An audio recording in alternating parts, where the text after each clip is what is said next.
Credibility comes from an institution. Opinion is individual, but it comes from an institution కాబట్టి credibility is bigger. So ఎందుకో నాకు అది of course నేను ఇప్పుడు మీరు అందరూ అనుకోవచ్చు 80% పాజిటివ్గా ఉంటే ఇంకేంటి ప్రాబ్లం అని చెప్పి, బట్ ఆ ఇన్స్టిట్యూషన్కి చూసి ఆ 80% అంటే మాకు కొంత తను అన్నట్టు అఫ్కోర్స్ తను చెన్నైలో ఉన్నాడు, నాతో పాటు రాలే. వాకిన్స్ అదిరిపోయి గురు, నువ్వు వాకిన్స్ ఏమంటే మొత్తం మేము నిన్నంతా అదే పనిలో ఉన్నాం. So it's tremendous response.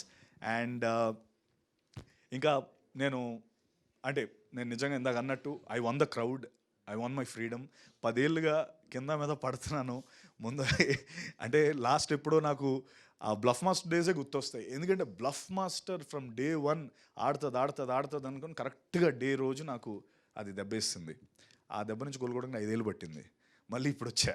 నాకు మళ్ళీ కొంతమంది ఎవరైతే ఆ అన్నవాళ్ళే ఇది ఓటీటీలో చితగాడేస్తుంది. ఓటీటీలో చితగాడితే అది ఎందుకు ఎవరికి ఇది పూజకు పనికిరాని పువ్వులో అయిపోద్ది. సో ఓటీటీలో ఆడతాయన్న అవన్నీ జరిగే పనులే. కానీ ఎందుకు ఓటీటీలో అంటే ఏంటి ఆ డిఫరెన్స్ ఏంటి, ఆ డిఫరెన్సియేషన్ ఎలా వస్తుంది అని నాకు తెలియట్లే.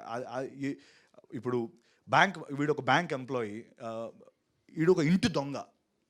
ఇందులో వాడు చేసే దోపిడీ లేకపోతే అఫ్కోర్స్ సారీ నువ్వు చెప్పొద్దన్నావు కానీ, బట్ వాడు చిన్న హీస్ చేస్తాడు. అది వాడు ఇంటి దొంగని ఈశ్వరుడు పట్టుకోలేడు.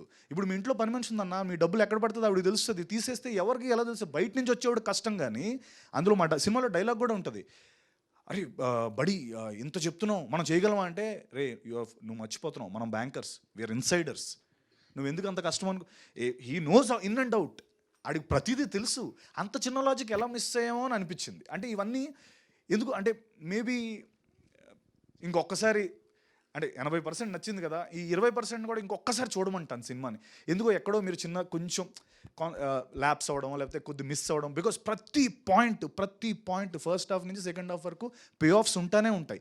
ఎందుకు ఇది పెట్టాడు అన్నదానికి సెకండ్ హాఫ్లో పే ఆఫ్ ఉంటుంది. అది ఏమాత్రం మిస్ అయినా ఈ పే ఆఫ్ మనకు అర్థం కాదు. I'm not denying, you might have watched it with right intention only, but ఎక్కడో మేబీ నా లోపల ఒకటి ఉండిపోయింది, ఈ డిఫరెన్స్ కవర్ చేసుకుంటే నాకు బాగుంటుందేమో. మరి అంటే ఇప్పుడు కొంతమంది యూట్యూబర్ రివ్యూవర్స్ ఉంటారు, వాళ్ళు కూడా పడేస్తుంటారు సినిమాల్ని. వాళ్ళు ఒక వెరీ పాజిటివ్ రివ్యూస్ ఉన్నాయి, ఇటువైపు ఒక ఇది ఉంది. ఏంటో ఈ వ్యత్యాసం నాకు అర్థం కాలే.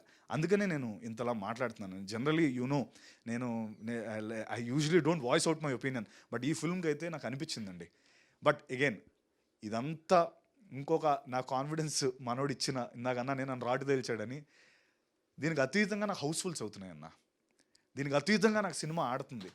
అది నాకు చాలా పాజిటివ్ అనిపించింది. అంటే ఎక్కడో అరే ఆ బెరుకు ఆ భయం అన్నది నాకు ఈ సినిమా తీసింది.